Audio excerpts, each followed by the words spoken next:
साथ संगत जी, प्यार से कहिए धन निरंकार जी। साथ संगत जी, आज हम बात करेंगे किस्मत और नसीब के ऊपर। साथ संगत जी, कभी कभी ऐसा होता है कि हम लोग बहुत नौकरी से जाते हैं, नौकरी से कमाते हैं, घर में माँ बाप रहते हैं, बच्चे रहते हैं। साथ संगत जी, हम लोग किसके किस्मत से कमाते हैं, कभी ऐसा भी होता है। कभी माँ बाप के किस्मत से हमारी इनकम होती है, कभी बेटे के वजह से हमारी इनकम होती है, कभी बेटिया की वजह से। लेकिन हमारे अंदर ये रहता है कि नहीं, मैं लाता हूँ तो मैं ही मतलब कमा रहा हूँ, मेरे वजह से सब खा रहे हैं। मैं माँ बाप को खिला रहा हूँ, मैं बच्चे को खिला रहा हूँ। कभी अहम आ जाता है साथ संगत जी। साथ संगत जी, ऐसा भी होता है कि किसके नसीब से आपकी इनकम होती है। गुरु तो जो दे रहे हो तो देते ही हैं, लेकिन कुछ घर के प्राणी से भी, घर के परिवार से भी आपका नसीब बदलता है। साथ संगत जी, इसी पे आपको मैं कहानियाँ बता रहा हूँ। साथ संगत जी, एक राजा था। साथ संगत जी, राजा राजा है तो धन दौलत काफ़ी है, सब कुछ है।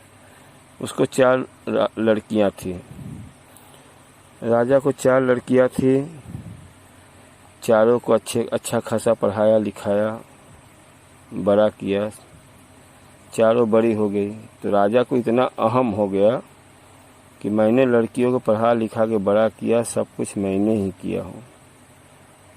एक दिन अपने चारों बेटियों को बुलाया, बोला, बेटी, आप लोग को तो इतना मैं पढ़ा लिखा दिया हूँ, इतना आपको सक्षम बना दिया कि आप लोग खुद कमा खा सकती हो, और आप लोग से एक सवाल पूछ रहा हूँ, उसका सवाल का जवाब आपको लोग को देना है। बेटियाँ बोली, बोलो पिताजी। पहले लड़की से बोली कि मैंने इतना पढ़ाया लिखाया और इतना खर्च किया और आप लोगों को खिलाया, आप किसके कमाई से ये सब हुआ? तो बड़ी लड़की बोली, पिताजी, आप नहीं करते तो हमारा नैया पार नहीं होता। राजा साहब बहुत खुशी हुआ, उसका सीना और चौड़ा हो गया। फिर दूसरे लड़की के पास गया, बोला, ये बताओ कि आपको इतना मैंने पढ़ा लिखा खिलाया, किसके कमाई से हुआ? राजा बोला, लड़की बोली, राजा साहब, पापा आपकी वजह से हुआ। वो भी खुश। तीसरी लड़की से वही सवाल पूछा, वही सवाल का जवाब तीसरी लड़की भी बोली, पापा आप नहीं करते तो मैं ये मुकाम तक नहीं पहुंचती। तीनों लड़कियों ने वही जवाब दिया। जब चौथी लड़की के पास पहुंचा तो बोला, ये बताओ बेटी, आपको मैंने इतना किया, किसके कमाई से हुआ? बोले कि पापा ये किस्मत से हुआ। किस्मत, नसीब, हमारे नसीब में इतना था, मैंने पाया, और मेरे नसीब में नहीं रहता तो मैं नहीं पाता। तो राजा साहब को तो बहुत गुस्सा आया, क्रोध आया। राजा साहब बहुत एकदम चकनाचूर हो गए। मतलब उनको ऐसा लगा कि मैं लड़की को मैं क्या कर दूं। मतलब उसकी बहुत गुस्सा से एकदम काबू नहीं पा रहे थे। बोले, ठीक है बेटी, तू तो बोल दी है, मैं तेरा नसीब देखता हूँ, किस्मत देखता हूँ कैसे बदलता है। ठीक है। राजा साहब गए, बड़े बड़े राजकुमार पैसे वाले से बड़ी लड़की का शादी किए। फिर दूसरी लड़की का बहुत बड़ा राजकुमार घराने का राजा से उसका भी शादी किए। फिर तीसरा लड़की का भी बहुत बड़ा राजा था, राजकुमार था, घर का बहुत प्रॉपर्टी थी, तीसरा को उससे शादी किए। चौथा के लिए सैनिक को बोले, जाओ जंगल में जो एकदम गिरा हुआ इंसान हो उसको खोज के लाओ। राजा के सैनिक चल दिया, पूरा जंगल जंगल जंगल ढूंढे तो एक जंगल में एक कोढ़ी जो उसके बदन में पूरा देह में पूरा घाव जैसा कोढ़ी जैसा हुआ था, उसको देखा। बोला, बस यहीं सही है। उसी को पकड़ के लाया। राजा साहब बोले, बेटी, इससे आपका शादी होगा। बोले, मेरे किस्मत में है तो वो तो होगा ही ना, आपको मेरे नसीब में है तो उससे शादी करो, आप करना ही पड़ेगा, आप जब बोल रहे हो तो। उससे शादी करा दी। चारों को शादी करा के चारों का विदाई कर दिया। सब लोग अपने अपने बड़ी बड़ी लड़कियां हो तो अपने राजमहल में चली गई, अच्छे से रहने लगी। और जो छोटी अपना लेके जंगल में चली गई अपने आदमी को। जंगल में गया तो उसका आदमी बोलता है, भाई आप तो घर की राजकुमारी हो और मैं आपको क्या खिलाऊंगा, यहाँ पे देखो यहीं जंगल में फल फूल जो भी है। कैसे हमारे आप पति हो, आपका मेरा सेवा करना धर्म है। रानी ने उनको वहाँ पे कोई कुआं नदी था, नदी में उनको नहवाया धोवाया अच्छे से अपना। फिर जंगल से जो भी फल फूल मिला उन दोनों अपना खाए पिए। कुछ दिन ऐसे ही बीतते गया। एक दिन की बात है, वो जंगल से उन लोग कुछ दूर पे जा रहे थे। जाते जाते जाते एक नदी पड़ा और नदी को क्रॉस करके उस पार जाना था। तो नदी में थोड़ा ही पानी था। जब वो नदी में जाने लगे तो नदी ऐसा था कि वो जिसके अंदर कोई कोरी है कुछ है, उसके अंदर मतलब कोई उसको शराब मिला था। और लड़का जो था वो राजकुमारी था कोई, उसने कुछ गलत काम कर दिया, उसको शराब मिल गया था कि आप जब इस नदी में से आप अंदर पानी में आओगे तो आपका ये पूरा बदन का ये कोढ़ खत्म हो जाएगा। तो ऐसा ही हुआ, जब वो पानी में गया तो उसका अचानक सब बदन से उसका घाव मिटने लगा, कोढ़ी वाला सामान सब खत्म होने लगा शरीर से। तो रानी ने देखा कि तो हाथ में का सब खत्म हो गया।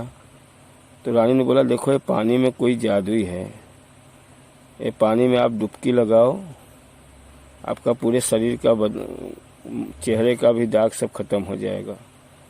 राजा साहब ने वो कोढ़ी वाला लड़का उसमें डुबकी लगाया, उसका पूरा बदन एकदम राजकुमार जैसा हो गया, एकदम लंबा चौड़ा, एकदम दिखने में चेहरा अच्छा हो गया। तब वो आया बाहर, बोला, रानी ये तो हमको शराब मिला था, ऐसा मैं हो गया था, चलो अपने राजमहल लौट चलते हैं। रानी को लेके अपना वो राजमहल चला गया। वहाँ पे गया, अपना नौकर चाकर अच्छा खासा रहना सहना। और देखो किस्मत, देखो नसीब, राजा साहब उसके पापा का ऐसी बर्बादी शुरू हुई कि धीरे धीरे धीरे धीरे उनकी सब राजमहल सब जितने थे सब उनके ऊपर कैसे कैसे कर्जा होते गया। एकदम राजा एकदम भिखारी हो गए। उसके ऊपर कोई राजा अपना कब्जा कर लिया, उनको कर्जा इतना हो गया, उनको वहाँ से भगा दिया। राजा एकदम रोड पे आ गए, एकदम खाने के लिए मोहताज हो गए। गली गली गुजरते थे, जो भी उनको देखता था उनको वहाँ से भगाता था। ये भिखारी कहाँ से आ गया। राजा साहब को चटकना लगा कि ये तो साला मेरा नसीब है एकदम ख़राब हो गया, लेकिन मैं इससे बड़ा नसीब अपनी लड़की का ख़राब किया हूँ, देखता हूँ वो कैसी है। बहुत बोली थी मैं अपने नसीब से कमाता हूँ। राजा साहब निकले, तीनों लड़की के पास गए। तीनों लड़की भाई जो भी थी अपना खा कमा रही थी, ठीक ही थी। तीसरा लड़की को पता लगाया तो पता चला कि वो फलाने महल में रह रही है। राजा साहब गए वो महल में, देखे तो लड़की एकदम रानी के जैसा। तीनों लड़कियां तो कुछ न कुछ घर के काम, उसको एक भी काम नहीं करना है। पूरे नौकर चाकर सब लगे हुए एकदम राजगद्दी पे बैठी हुई है। हाथ में पानी पीने के लिए भी सब नौकर चाकर एकदम। राजा साहब पहुँचे, देख के लड़की को एकदम चेहरा भिखारी जैसा तो बना ही था। लड़की को देख के रोने लगे। लड़की ने देखा, बोला, पापा कैसे बेटा, मैं मान गया कि नसीब का खेल है। जब से तुम घर से निकली हो तब से मेरा बर्बादी शुरू हो गया है। मैं जान गया बेटी तुम अपने नसीब का कमाई खा रही थी, और मैं घमंड में बोला कि नहीं मैं कमा के खिला रहा हूँ। तो साथ संगत जी यही भाव है कि हमको गुरु किसी तरह देता है तो हम लोग सोचते हैं कि नहीं गुरु देता है, लेकिन तो भी सोचते हैं कि नहीं मैं अपने मैं कमाता हूँ, उसी में गुरु बरकत भी देता है। कभी कभी ऐसा होता है कि आपके बेटे या बेटिये से भी आपका बरकत होता है घर में बीबी से भी लक्ष्मी आ जाती है घर में। तो साथ संगत जी, अपने को इतना घमंड नहीं करना है कि इनकम कहाँ से मेरी आ रही है, उसका हमको खोज नहीं करना है। हमको गुरु कैसे भी दे रहा है, हमको उसी में अपना खुशी से रहना है। साथ संगत जी, जो गलती माफ़ करो और प्यार से कहिए धन निरंकार जी।